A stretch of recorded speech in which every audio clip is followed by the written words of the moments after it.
இங்க ஒருத்தன் ஃபேக்டரியில இருக்க எல்லா எலிகளையும் சாகடிக்கிறதே ஒரு வேலையா பார்க்கறான். இது என்னன்னா ஒரு ஊறுகாய் ஃபேக்டரி, அதுவும் 100 வருஷம் பழமையானது.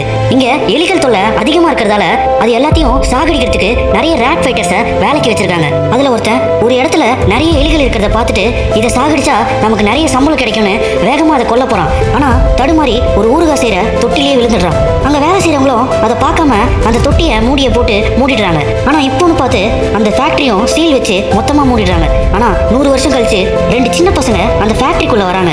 தெரியாதனமா அந்த ஒரு ஊறுகாய் தொட்டியும் திறந்துடுறாங்க.